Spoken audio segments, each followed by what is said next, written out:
बिहार के विकास के लिए हम लोग महागठबंधन के लोग तत्पर हैं कि किस प्रकार बिहार के जनता को अग्रसर करके हम लोग उसको विकास के दूरी पर पहुंचा सके।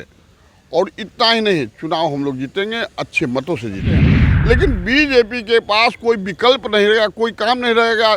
वो 24 की तैयारी में लगे हुए, उनको लग रहा है कि बिहार नहीं पूरे देश हमारा खत्म हो जाएगा, इसीलिए लोग तिलमिलाए हुए, उनके पेट में दर्द हो रहा है। नमस्कार, आप न्यूज़ फोनेशन देख रहे हैं। मैं हूं आपके साथ वंदना। बिहार में इन दिनों चुनावी हलचल तेज हो गया है। तमाम पार्टियां अपनी तरफ से कमर कस ली है। अगर बात महागठबंधन की करें तो महागठबंधन से दोनों सीट राजद के खाते में ही है और दोनों प्रत्याशी जो हैं वो राजद के ही हैं, चाहे हम बात कर लें मोकामा की या फिर गोपालगंज की। बीजेपी के तरफ से मोकामा से सोनम देवी चुनाव में मैदान में हैं, तो वहीं गोपालगंज से कुसुम देवी हैं। मुकाबला जो है वो टक्कर का है, आर पार का है। क्या कुछ सहयोगी पार्टी जो महागठबंधन के सहयोगी पार्टी हम हैं, क्या कुछ सपोर्ट रहेगा, क्या समर्थन रहेगा, हमारे साथ बात करने के लिए हैं मुख्य प्रवक्ता विजय यादव। देखिए ना, आज हम लोग महागठबंधन में हैं। अब महागठबंधन के दोनों सीट पर हम लोग चुनाव लड़ रहे हैं, गोपालगंज और मोकामा।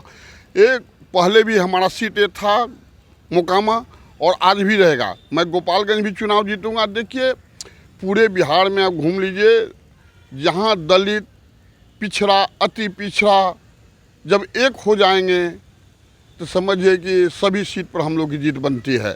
और निश्चित हम लोग जीत बनेंगे। और बिहार के विकास के लिए हम लोग महागठबंधन के लोग तत्पर हैं कि किस प्रकार बिहार के जनता को अग्रसर करके हम लोग उसको विकास के दूरी पर पहुंचा सके। और इतना ही नहीं, चुनाव हम लोग जीतेंगे, अच्छे मतों से जीतेंगे। लेकिन बीजेपी कह रही है कि आप लोग अति पिछड़ा की बात करते हैं, लेकिन सबसे ज़्यादा अगर कोई अति पिछड़ा को नुकसान इस हाल फिलहाल में अगर कोई दिया है तो वह है नीतीश कुमार, महागठबंधन की सरकार। नहीं, भाजपा वाला सिर्फ झूठ बोलना जानता है। आप नगर निकाय चुनाव में देखिए, माननीय नीतीश कुमार जी अति पिछड़ा को, दलित को आरक्षण दिए हुए थे, लेकिन भाजपा वाले ने मिलजुल कर इसको कैंसिल करवाने का काम किया, चुनाव भी कैंसिल कर।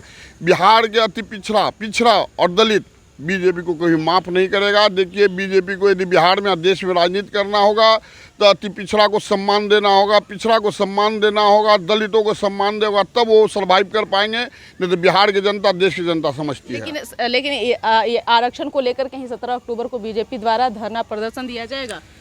देखिए, खिसियानी बिल्ली ये अब कर रहे हैं, ये तो कैंसिल करके लोगों को पीठ पे छुरा भोग कर अब कह रहे हैं कि हम धरना देंगे, प्रदर्शन करेंगे।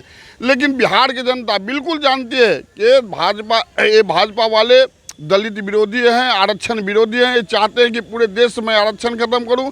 आपको याद होगा कि पहले भी आरक्षण के मुद्दे पर, SC ST के मुद्दे पर हम लोग पूरे बिहार गए और पूरे देश के चक्का को जाम किया था, तब इन लोगों ने वापस लिया था। लेकिन जिस तरह से बीजेपी की बात आप लोग कर रहे हैं, लेकिन बीजेपी तो टस से मस नहीं हो रही है, लेकिन लगातार तेजस्वी यादव के विकेट गिर रहे हैं। फिर एक बार से कुर्नी विधानसभा का ही बात देख लीजिए ना। ठीक है, वो सब तो लगा हुआ रहता है, जहाँ बहुत सारे बर्तन रहते हैं वहाँ हड़िया ढनढनाते ही रहते हैं।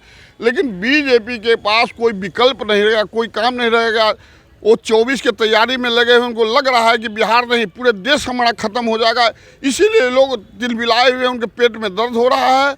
और बीजेपी को सत्ता में लौटना, बिहार का देश में ही 24 में लौट नहीं पाएंगे। सुन रहे थे क्या कुछ कहना था हम पार्टी के मुख्य प्रवक्ता विजय यादव का। साफ तौर से इन्होंने कहा कि दोनों सीट महागठबंधन के खाते में ही आएगी। हम लोग जियो जान से जो है दोनों सीट पर लगे हुए हैं। अगर बात बीजेपी की करें तो बीजेपी को कुछ हासिल होने वाला नहीं है।